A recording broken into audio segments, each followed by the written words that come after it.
UP में Bharatiya Janata party की क्षेत्रीय उपाध्यक्ष अलका मिश्रा ने लाइव 24 से खास बातचीत की। मध्य प्रदेश के राज्यपाल लालजी टंडन के निधन पर उन्होंने शोक संवेदना व्यक्त करते हुए कहा कि लालजी टंडन द्वारा लखनऊ के साथ साथ उत्तर प्रदेश के सर्वांगीण विकास के लिए किए गए कार्यों को याद किया जाएगा।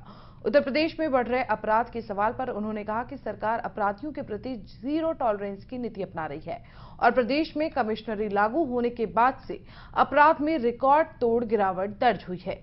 देखिए हमारी एक खास रिपोर्ट। नमस्कार, मैं हूं प्रतिमेंद्र सिंह और आप देख रहे हैं लाइव 24। उत्तर प्रदेश की राजनीति की जहां तक बात की जाए तो यहां पर नेताओं की कमी नहीं है, लेकिन जमीन से जुड़े हुए नेता बहुत कम हैं। ऐसे ही एक जमीनी नेता के साथ इस समय हम मौजूद हैं। अलका मिश्रा जी इस समय हमारे साथ बातचीत करने के लिए मौजूद हैं। बहुत बहुत स्वागत है मैम आपका लाइव 24 में। धन्यवाद मैम। सबसे पहले तो भारतीय जनता पार्टी और उत्तर प्रदेश की राजनीति में एक मुखर तौर पे जो नेता थे माननीय श्री लालजी टंडन जी का जो कि हालिया में निधन हुआ, तो मतलब क्या लगता है आपको कि भारतीय जनता पार्टी ने कितना बड़ा नेता खोया है और कितना बड़ा लॉस है भारतीय जनता पार्टी के लिए? हमारे लिए तो लालजी टंडन लखनऊ के पर्यायवाची रहे। लालजी टंडन मतलब लखनऊ और लखनऊ मतलब लालजी टंडन। और पूरे उत्तर प्रदेश की राजनीति अगर देखा जाए तो टंडन जी काफी ध्यान रखते थे संगठन का, संगठन के जो भी कार्यकर्ता थे छोटे बड़े सभी का बहुत ध्यान रखते थे। साथ ही साथ अगर हम कहें तो हमने अपना अभिभावक खो दिया। बाबूजी के कार्यकाल में जब वो नगर विकास मंत्री थे उस समय मैं यहाँ से पार्षद होती थी, और आप अगर आज से बहुत पहले यहाँ आए होते तो आपने देखा होता कि यहाँ सड़क क्या सड़कों के नामो निशान नहीं थे। गलियां कच्ची थीं, कहीं पर सीवर नहीं था, कहीं पर भी पानी पेयजल की कोई व्यवस्था नहीं थी। उनके अपने मंत्रित्व काल में ये सारा विकास हुआ। करोड़ों के हिसाब से पैसे लगाए गए। यहाँ एक कल्याणपुर एक यहाँ पर मोहल्ला है जो बहुत बड़ा है, कॉलोनी है। वहाँ की रीढ़ की हड्डी हुआ करती थी कंचना बिहारी, और कंचना बिहारी रोड पर पानी का जल भराव हुआ करता था। वो एक भारी समस्या थी। उस समस्या को लेकर के मैं उनके पास गई। वो हमारे नगर विकास मंत्री थे। उसमें लगभग 6 करोड़ का वो एक प्रोजेक्ट था और मैं पार्षद थी। इतना बड़ा प्रोजेक्ट कैसे मिले, कैसे पास हो? लेकिन जब मैंने बाबूजी को समस्या बताई, बाबूजी अंडरग्राउंड नाला बनेगा कामाख्या तक और फिर वहां से आएगा, पहले पानी की निकासी होगी और उसके बाद ही हम इस सड़क को ले जाकर के बहादुरपुर होते हुए मेन रोड में कुर्सी रोड में जोड़ पाएंगे। उन्होंने समस्या को सुना, समझा और उसको उस समय के तत्कालीन अतुल गुप्ता जी और जयशंकर मिश्रा जी जो नगर विकास सचिव रहे, उनको बुला करके बातचीत की और यह हमारा प्रोजेक्ट पास हुआ। अगर आप जाकर के कल्याणपुर में देखें तो आज कंचना बिहारी रोड वहां का प्रमुख मार्ग बन गया। तो इस तरह ऐसे तमाम चीजें हैं। यहाँ पर जितने ओवरहेड टैंक बने वो सब बाबूजी की देन। ऐसा तो मैं बहुत एक छोटे जगह का बता रही हूँ, उन्होंने कितना कुछ किया है कि हम लोग उन्हें विकास पुरुष के नाम से जानते थे, और आज वो नहीं है तो निश्चित रूप से भारतीय जनता पार्टी में एक बहुत बड़ी क्षति हुई है जो अपूर्णीय है। लखनऊ के लिए और उत्तर प्रदेश के लिए तो उसकी पूर्ति कभी नहीं हो पाएगी। मैम, जिस प्रकार से देश में कोरोना महामारी फैल रही है और लखनऊ से भी लगभग 300 के पार लगभग पिछले 5 दिनों से मरीज मिल रहे हैं, तो मतलब उसके लिए सरकार की क्या क्या तैयारियां हैं, क्या क्या नीतियां हैं और इसको रोकने के लिए क्या क्या सरकार योजनाएं ला रही है और कैसे लोग उससे लाभान्वित हो रहे हैं? देखिए, सबसे पहले तो कोरोना के विरुद्ध लड़ने के लिए सरकार तो अपने कार्यक्रम कर ही रही है। पहले आपको पता होगा कि सिर्फ एक ही सेंटर हुआ करता था जहां से, जो कि पूना में था, जहां पर टेस्टिंग होती थी, लेकिन आज हमारे सैकड़ों के हिसाब से सेंटर हो चुके हैं जहां पर बराबर इसकी टेस्टिंग चलती है। और साथ ही साथ हम क्वारंटाइन करने के लिए भी हमने ऐसे तमाम भवन लिए हैं जहां पर मरीजों को रखा जा रहा है, उनकी देखभाल की जा रही है। डॉक्टर्स हमारे 24/7 इस काम में लगे हैं, डॉक्टर्स और नर्सें। साथ ही साथ हमारी जो फोर्सेस हैं, वो चाहे हमारी पैरामिलिट्री फोर्सेस हों या हमारी जो अपनी पुलिस है, लोकल पुलिस है, ये सभी इस कार्य में सहयोग दे रहे हैं सरकार के ही मतलब निर्देश पर। पुलिस जहां पर भी ऐसे कोरोना के मरीज पाए जा रहे हैं, वहां उनको उन जगहों को कंटोनमेंट में बदल रही है। आपने देखा होगा अभी इंदिरा नगर में भी बल्लियां इत्यादि लगाई गई हैं। ऐसे ही पूरे प्रदेश भर में जिन जिन जगहों पर कोरोना अधिक बढ़ा है, वहां पर हमने काम को और बढ़ा दिया। साथ ही साथ हमने मास्क बांटे हैं, सरकार के द्वारा भी मास्क बांटे गए हैं। राशनिंग की पूरी व्यवस्था की गई है, वो चाहे शहर हो चाहे गांव हो। कोटेदारों को निर्देश दिए गए हैं कि बिना कुछ भी पैसा, कोई पेमेंट लिए, पैसा लिए वो राशन लोगों को निःशुल्क बांटें, ताकि कोई भी व्यक्ति भूखा ना सोए, भूखा ना रहे। साथ ही साथ हमारा अपना भारतीय जनता पार्टी का संगठन भी इस कार्य में लगा हुआ है और आपको मालूम हो कि लाखों पैकेट हमने राशन के वितरित किए हैं, लोगों को भोजन कराया है। स्वयं मैंने ही नहीं तो 50,000 पैकेट हम लोगों ने अपने अवध क्षेत्र में बांटे हैं और मास्क मैंने स्वयं भी बनवा के बांटे हैं। ये जो मास्क मैंने पहना हुआ है ये भी हैंडमेड है। इस तरह के हम लोगों ने मास्क बना करके हजारों की संख्या में हम बनवाते हैं और इसको बांटते हैं। तो सेवा का कार्य भी हम लोग कर रहे हैं। साथ ही साथ सरकार बराबर ये मैसेज कर रही है लोगों को, जब आप फोन करते हैं तो फोन पर भी बजता है कि कोरोना से आप कैसे बच सकते हैं, और अगर आपको कोरोना हुआ है या आप टेस्ट कराना चाहते तो आपको कौन सी हेल्पलाइन यूज करनी। तो ये सारे काम सरकार भी कर रही है। साथ ही साथ भाजपा का संगठन भी इसमें पूरी तरह से लगा हुआ है और सेवा का काम हम निरंतर इस कोरोना में भी कर रहे हैं। कई मेरे पदाधिकारी और कई मेरे कार्यकर्ताओं को सेवा करने के दौरान ही कोरोना भी हो गया है।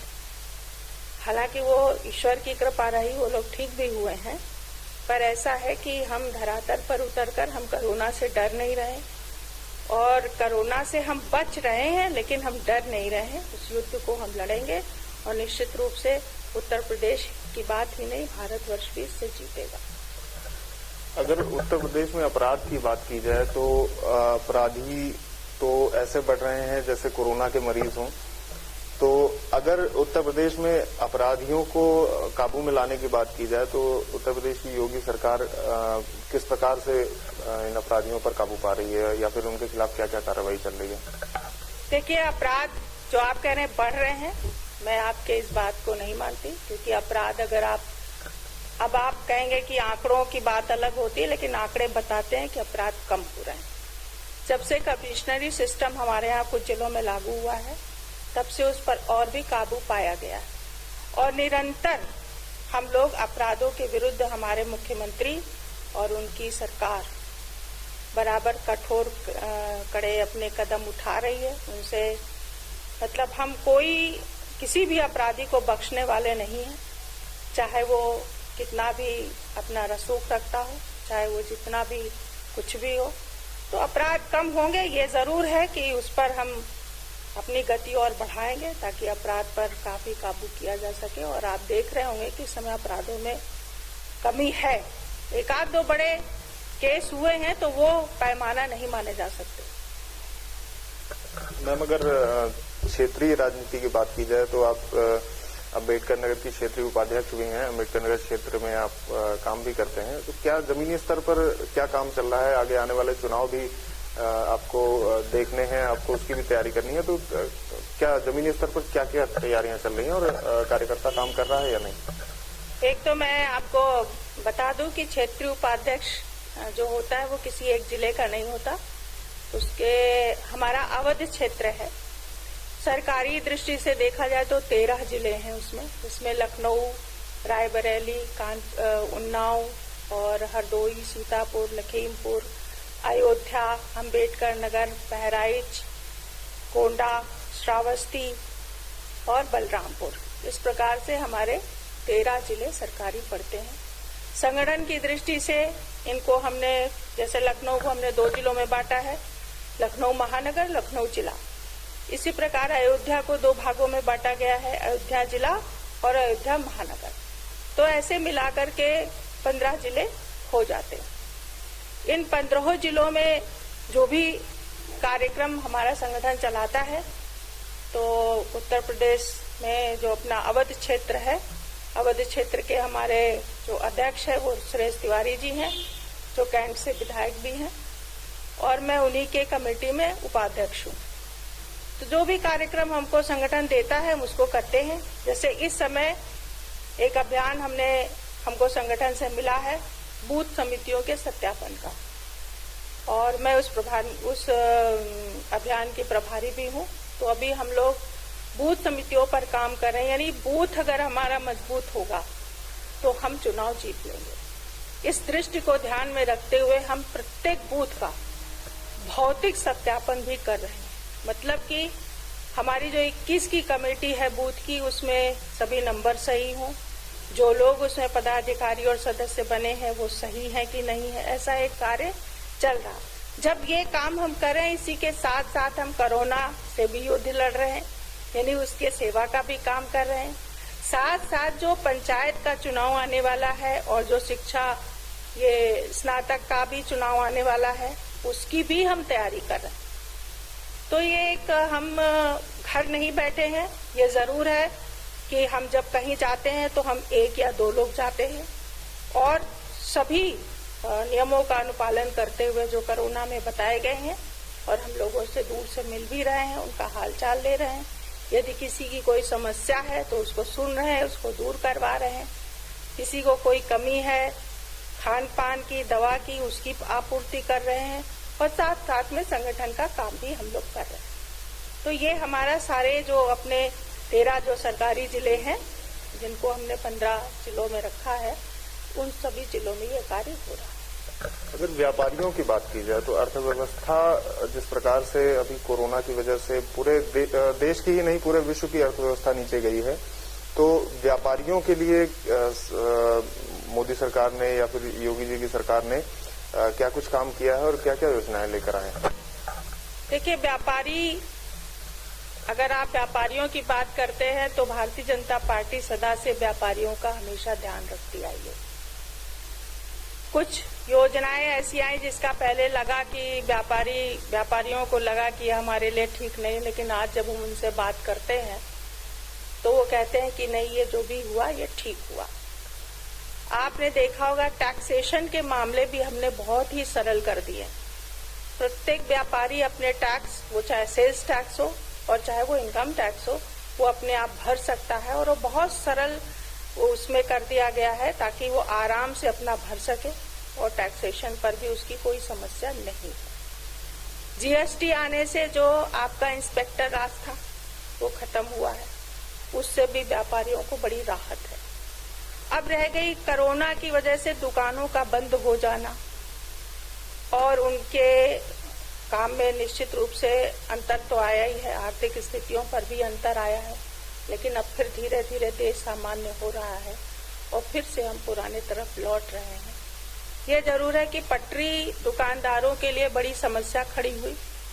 वो बेचारे काफी, क्योंकि पटरी पर जो दुकान लगाता है उसके पास इतना पैसा नहीं होता है, तो वो नहीं सेव कर सकता कि वो ज्यादा दिन तक अपनी स्थितियों को, अपने परिवार को संभाल सके। उसके लिए अभी मोदी जी ने एक योजना दी जिसमें कि 10,000 रुपया तक उसको आराम से बिना किसी शर्त के और बहुत ही नॉमिनल उस पर ब्याज पर उसको बैंक से लोन मिल जाएगा और वो अपना काम प्रारंभ कर सकता है। तो ऐसी कई चीजें हैं जो सरकार ने इन लोगों के लिए की है। व्यापारियों के लिए 25 लाख रुपए का भी एक लोन है जो इन्हें मिल सकता है, जिससे ये अपना काम शुरू कर सकते हैं। पहले वो स्टार्टअप इंडिया में था, लेकिन अभी वो इसमें भी जोड़ दिया गया व्यापारियों के लिए, छोटे व्यापारियों के लिए भी। तो और भी इनका यदि आगे इनके लिए जो आपने देखा होगा, बहुत हमारे देश, हमारे प्रांत में, उत्तर प्रदेश में बाहर की जो कंपनियां हैं वो अपनी यहाँ पर वो लगाएं, यूनिट्स लगाएं। उसके लिए भी हमारे सरकार ने कई नियम शिथिल किए हैं, जैसे कि अभी एक कानून इन्होंने किया है, लेबर लॉ को इन्होंने स्थगित किया है। भूमि अधिग्रहण पर भी ये बदलाव ला रहे हैं ताकि बाहर से कंपनियां आ सकें, बाहर से कारखाने लग सके यहाँ पर और लोगों को यहाँ पर रोजगार मिले, लोगों की स्थिति बेहतर हो। तो ये सारे काम सरकार हमारी कर रही है और मोदी जी तो इन चीजों पर प्रतिदिन मुझे लगता है पर प्रत्येक पल वो इस पर विचार करते रहते हैं कि कैसे हमारा देश आगे बढ़े और कैसे हमारा देशवासी उन्नति करे। तो इसलिए निश्चित है कि अब यह है कि हर चीज में समय लगता है, तो समय इसमें लग रहा है। हो सकता है हम आज बहुत आगे होते, लेकिन ये कोरोना का ऐसा प्रकोप आया जिसने हमें भी थोड़ा सा पीछे ढकेल दिया है। लेकिन हम भारतवासी हैं, हम हिम्मत नहीं हारते हैं, हम आगे बढ़ रहे हैं और आगे बढ़ेंगे। हमारे लाइव 24 के दर्शकों के लिए कोरोना से बचने के लिए कुछ दो शब्द संदेश क्या देना चाहेंगे? मेरा तो यही कहना है कि आप जब भी बाहर जाएं तो मास्क जरूर लगा के जाएं, पहली बात। दूसरी बात, अपने साथ सैनिटाइजर अवश्य रखें ताकि जब भी आप किसी चीज को छुएं या कोई किसी को भी छुए तो आप सैनिटाइज अपने आप को करें। सैनिटाइजर भी दो प्रकार के आते हैं, एक हाथ पे लगा लिया जाता है, एक छिड़काव वाला भी आता है, तो मुझे लगता है कि उसका उपयोग आपको करना चाहिए।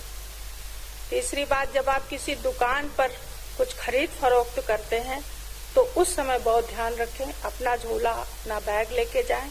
दुकानदार या जो भी उसका आदमी है उससे कहें कि सीधे वो सामान को उस थैले में डाल दे, और जब आप घर लेकर के आए तो उस थैले को थोड़ी देर के लिए, घंटा 2 घंटा के लिए वैसे ही छोड़ दें और बाद में फिर हाथ वगैरह धो करके फिर उसे भी, उन सामानों को भी सैनिटाइज करें और तब उसको उपयोग में लाएं। कुछ ऐसी चीजें हैं। और यदि आपको कुछ जुकाम, खांसी या बुखार जैसी शिकायत आती है तो तुरंत संपर्क करें हेल्पलाइन से और अपनी टेस्ट जरूर कराएं। कहीं पर क्वारंटाइन, जहां पर कंटोनमेंट एरिया है, कोशिश करें वहां ना जाएं। जब तक बहुत जरूरी ना हो तब तक घर से बाहर ना निकले। ऐसा करके आप अपनी भी मदद करेंगे और लोगों की भी मदद करेंगे, सरकार की भी मदद करेंगे। तो इससे हम जब इस तरह से लड़ेंगे तो निश्चित रूप से हम कोरोना से अपने को भी बचाएंगे और दूसरों को भी बचाएंगे। बहुत बहुत धन्यवाद आपका हमसे बातचीत करने के लिए। धन्यवाद। प्रतिमेंद्र सिंह, लाइव 24, लखनऊ। 100% प्लेसमेंट के साथ हम देंगे आपको मौका। Live 24 media institute, admission open. Registration के लिए कॉल करें 9560464170।